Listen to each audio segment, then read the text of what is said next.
In the name of God, the compassionate, the merciful, hello everyone and welcome to the new episode of the Fact series in which we discuss international political matters every week. This is Foad Mahdavi, and with us from Southern California we have Professor Prof.Azadgan.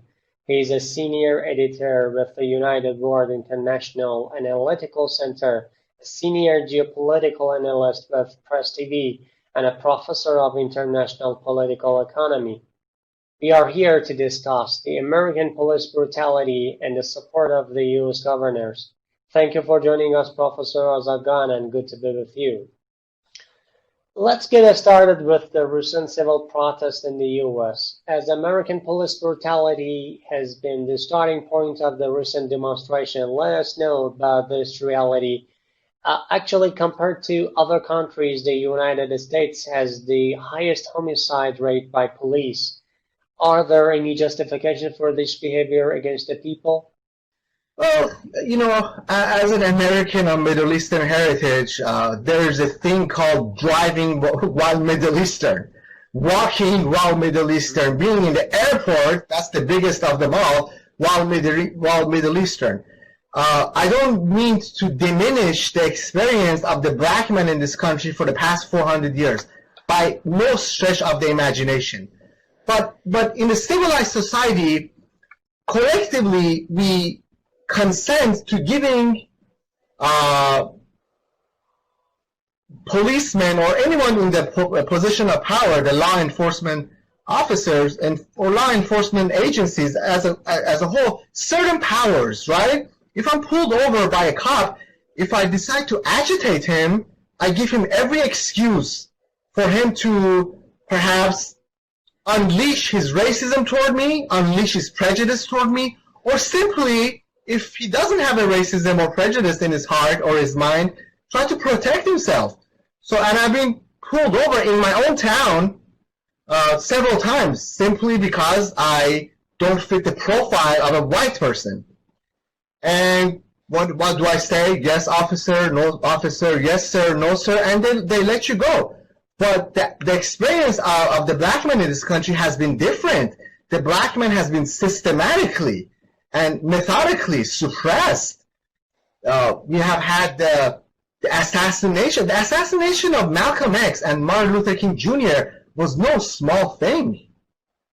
We're talking about two giants who were brought down by the system. You have to understand that Martin Luther King himself was brought down only 3 months after he started publicly expressing his opposition toward the, I don't want to call it the Vietnam War. You should call it Washington's war in Vietnam. 3 months after he started speaking of the bottom down, because there were a lot of black people, part of the military, and they were serving in Vietnam. And this has been methodical. Every time the black man rose, they brought him down. You have this organization called Nation of Islam. They're doing a lot of good.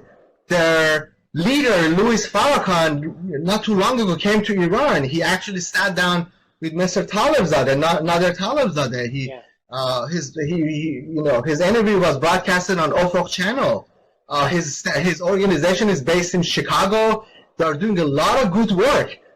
A lot of these programs that were intended well, let's just say the Civil Rights Act of 1965, which tried to create a lot of positive trends for the black people, turn out to do the exact opposite, sad to say. The rate of single motherhood in the early 60s was 24%. That rate today is 74%. 1/3 of African American men are incarcerated. Everybody knows the phrase military-industrial complex. Most people don't know the phrase prison-industrial complex, which is very, very profitable. Most people don't know that Dick Cheney's former company, Blackwater, I'm sorry, not Blackwater, the name skips my mind. They were also huge in oil services. The second source of revenue was in building prisons. It's highly profitable. So one third of black men are incarcerated. This is atrocious, right? Atrocious. It's intergenerational. So Nation of Islam, for example, they're doing a lot of good. And incidentally, we need to mention this. Malcolm X's grandson converted to Shia Islam, and he was killed in Mexico. Yeah. There's a lot of, I'm just going to feed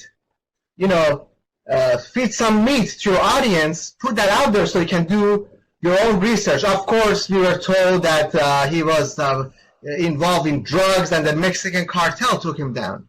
But can you imagine Malcolm X's son converting to Shia Islam, which is a very revolutionary school of thought in Islam, and possibly coming to Iran, and symbolically what that would mean, revitalizing the tradition of Malcolm X.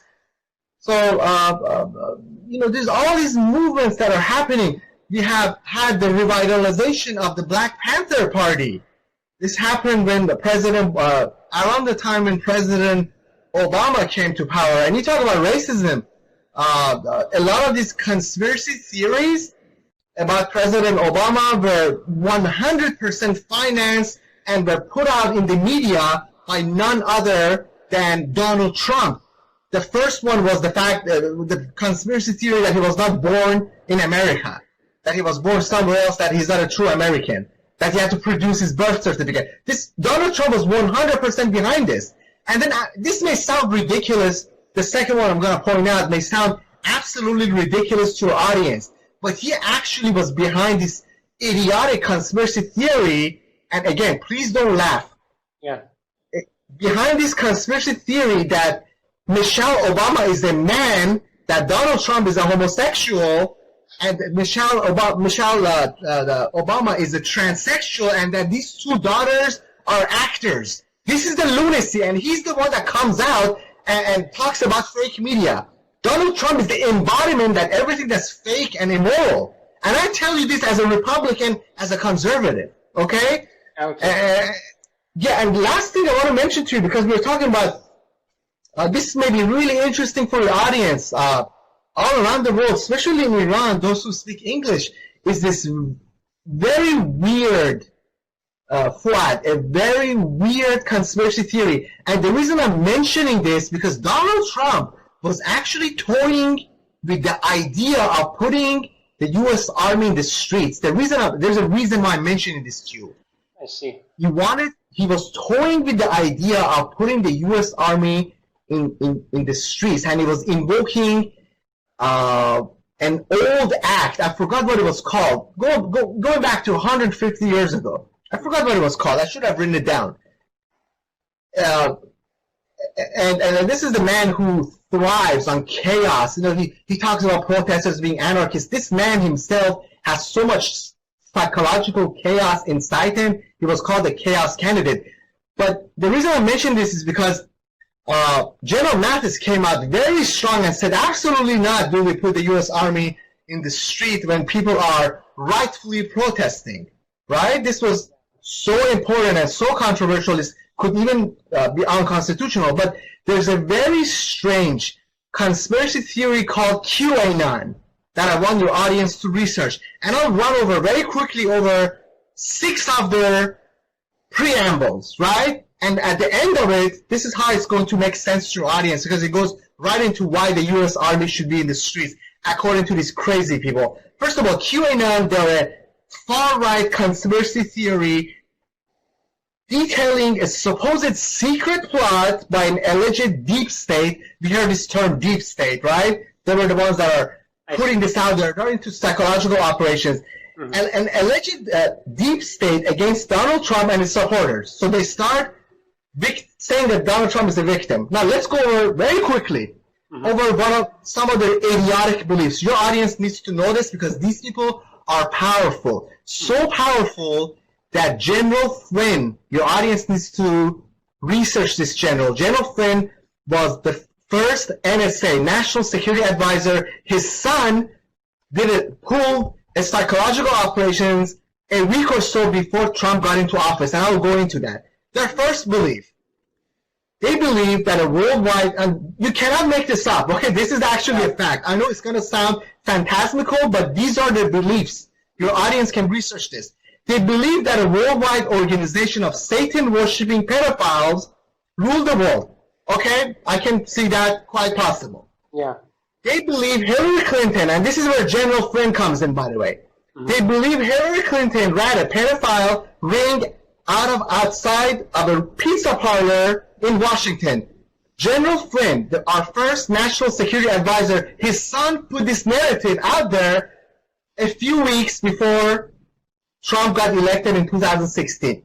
Mm-hmm. Just listen to the idiocy. A pizza parlor, underneath it, there is some kind of a cellar, there's pedophile going on there. Their third belief. Now this is where it gets really dumb. They believe that Kim Jong-un of North Korea is the puppet planted by the CIA. So this is their little geopolitical mindset. Fourth, they believe anger. Now this is crazy stuff, but these people believe it, and they have a following that deeply believes. This is Donald Trump's base, Fuad. This is their core. They believe Angela Merkel is the granddaughter of Adolf Hitler. Fifth, they believe all mass shootings are false flag operations. In other words, staged to get people to react against gun ownership. Again, I'm a Republican, I'm a conservative, I believe in the Second Amendment rights 100%, and I'm a gun owner. Okay? And the last one, which is what I want to come out to, they believe in a coming storm where the Satan worshippers will be exposed and the military will take over. The military will take over. So I'm sure they're very happy about many of the things that Trump has been saying lately. Now, all that stuff about pedophiles, Satan worshipping, I could entertain that. There is a cabal that runs the world, I could entertain that.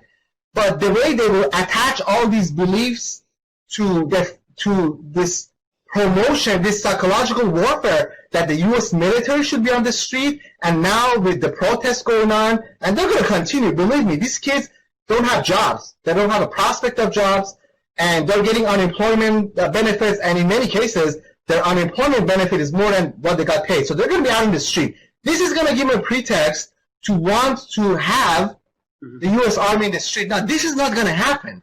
But we're looking at a character. We're looking at a president who has dictatorial tendencies. Mm-hmm. I was on Press TV 4 years ago, before this man got elected. There was a story where I covered, he verbatimly quoted Mussolini. If you look at his postures, he holds his neck up really high. You know? Almost like the way Mussolini used to have these facial expressions for propaganda purposes. He has said, I mean, things have leaked out that shocked his advisors. I mean, if you read, I read it it took me like a couple of nights. I read John Bolton's book, his expose. Yeah. Everybody should read this book. Now, John Bolton is a disgusting character. He is the person who appears before MKO terrorists, Mujahideen Khalq organization. Mm-hmm. And he's a despicable character in Iranophobe, as disgusting as it gets. But when it comes to Trump, he stood up to Trump. In his book, he talks about the fact, the statements Trump made about the press. Mm-hmm. The U.S. Constitution was the first constitution that mentioned the freedom of the press. The first constitution. Many constitutions after that, they mentioned that. But no constitution before the U.S. Constitution actually mentioned the role of the press as crucial. And President Trump, around his advisors, literally said we should lock up the people that don't agree with him. He has said that doing more COVID-19 testing is going to make him look bad. One idiotic statement after another that comedians are making fun of, except that it's not funny. He has said that if he doesn't get reelected, he has the policemen, the military, the Second Amendment people, and the bikers. Those crazy Harley Davidson people. He has said he's got those people behind him. Mm-hmm. This is inciting violence. This is inciting all sorts of problems, right? Yeah. This is what he's saying. And this is the man who got into power. Let me just wrap this thing up all together. He got into power because of a very racist, antiquated system called the Electoral College. Mm-hmm. The founding, he did. We don't have popular democracy in America. Every other industrial, developed Western country has popular democracy. One person has one vote, and that's how a person gets elected. In this, we don't have that here. Al Gore won by 500,000 votes. Mm-hmm. The Electoral College put George W. Bush, and that changed the entire world, the course of the world. Yeah. Hillary Clinton, she was a despicable character. She won by 3 million votes. We have this institution, this system called the Electoral College, because the founding, and this was put together by the founding fathers. The founding fathers knew that the slavery system was not going to last. They knew that the generation after them, or the one after, which was the Abraham Lincoln generation, were going to solve slavery. But they knew once these people are going to be freed, at some point they're going to have the right to vote. And they never wanted them to vote, really. So they put together this elitist, racist system called the Electoral College system that bypasses the popular votes, and that's how this moron got into power. Okay? Now, at some point, we need to have a constitutional, right? We need to have a constitutional convention to get rid of this. This has always worked for the Republicans, by the way. It has not worked for the Democrats whatsoever, and I just gave you 2 examples, Al Gore and Hillary Clinton. But under the current political gridlock in Washington, that constitutional convention is never going to be put together. It's going to work for the Republicans, and that's how this man got into power in 2016. But this is another fact your audience may find quite interesting. Literally, after his inauguration in 2016, he filed the paperwork for his re-election. Who does that? What kind of a arrogant, power-hungry, what kind of an arrogant, power-hungry despot would do that? Immediately afterwards, his people filed the paperwork for re-election. He's a chronic liar. Washington Post actually they cited the fact that he lies at least 8 times a day. At least. You do the extrapolation of how many days he's been in office, 8 times a day. He's a chronic liar. He's got deep problems. When the Democrats were putting this Russia nonsense out there, the Russia Gate, the so-called Russian intervention in our election, which was all nonsense, I was out there advising people that they gotta go after the 25th Amendment. Don't impeach this man. That Russian intervention in our election was complete nonsense. They gotta go after the 25th Amendment, which is if a president is mentally or physically incapacitated, he must be replaced. And this is what we got. This is the situation that we have right now. Everything that we've been accusing Russia of is what we have been doing to every country who has some kind of a natural resource that we want. Mm-hmm. End of the story. They got to go after the 25th Amendment. There's plenty of evidence that this man is mentally incapacitated. Thank you so much for your comprehensive explanation. Another question is, as you know, among those killed by American police, there is a very high and asymmetric percentage of blacks in comparison to whites. They claim that the crime rate is higher among black Americans. We know that this claim couldn't be true indeed, but it is very rare for the American police to be reprimanded or prosecuted. This has exacerbated police violence in the United States, actually. How do you assess this supportive approach by the US government in favor of the police? It's not necessarily the US government. It's not the government in Washington. Yes, Trump went ahead and signed the executive order making that maneuver of putting your knee on somebody's neck and killing them. You have to be fair and balanced. He made that completely illegal. That was a great thing he did. But it comes down to local police agencies. And the problem is not necessarily with the police agencies itself. The problem is with the police unions. They make it very difficult for a policeman to be fired. This is the problem. And this encompasses all police agencies around the countries. A lot of mayors are addressing this. Mayor de Blasio of New York has been on the forefront of addressing this. And he, because of his avant-garde approach, He originally alienated a lot of these officers, a lot of these very, I don't want to use the word conservative, but a lot of these aggressive officers and their union. So at some point, we need to come down and be very hard on these unions to take away their power and allow the police agency, the police department, or whoever is doing the investigation on the crimes that took place by police officers to just fire them and have them go through the criminal process, the criminal justice process, if there is such a thing for white people, because they usually get off, and just have them go and just be imprisoned, have them be proven guilty. If they are guilty, present the evidence. If you saw the videos of this Floyd George, I saw the videos myself from different angles. He completely complied. In many cases, we have to be, again, very fair. A lot of suspects, alleged suspects, don't comply. They argue with the police. A lot of them are under the influence of drugs that will give them extra powers, literally makes them stronger. That's why several police officers have to subdue the suspect. A lot of them are under influence. But this man totally complied. Now, what was his crime? He went ahead and photocopied a $20 bill, went into a liquor store, wanted to purchase liquor or whatever with a fraudulent $20 bill. He came out and he was complying with the orders of the officers. Now, this is in Minneapolis, right? Minneapolis, you go to any of the inner city, there is massive problems.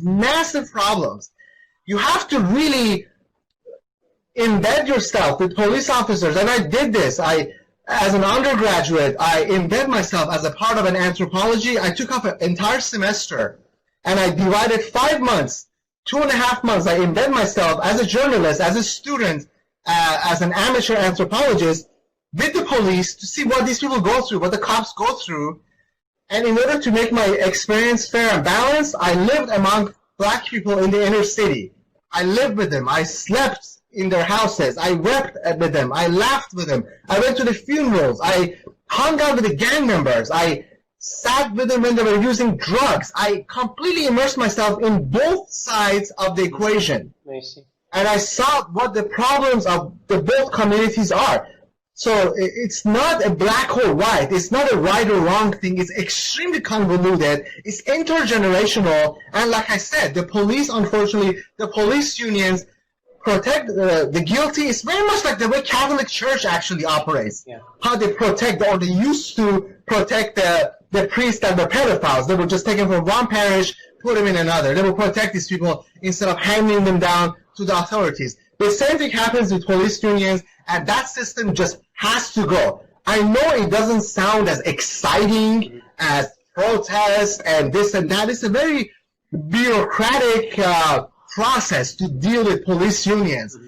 But that's where the lawyers come in. That's where the ACLU comes in, American Civil Liberties Union, and all these other agencies. FBI comes in, and actual mayors. There needs to be a mayoral effort, a collective mayoral effort, because that's where it emanates. And once we, in my opinion, once we diagnose the problem correctly, then once we diagnose the problem correctly, that's 50% of the solution. And I think this conversation has started in America, and I think that's the right start. Great. Thank you so much. You covered whole things that I was going to ask on this subject, so I have to pass up the rest of questions. Thank you so much due to your noteworthy and also comprehensive remarks, and I hope things are going well with you. Dear audience, it was another talk with Professor Prof.Azadgan, a senior editor with the United World International Analytical Center, a senior geopolitical analyst with Press TV, and a professor of international political economy. Thanks for watching, and catch you later.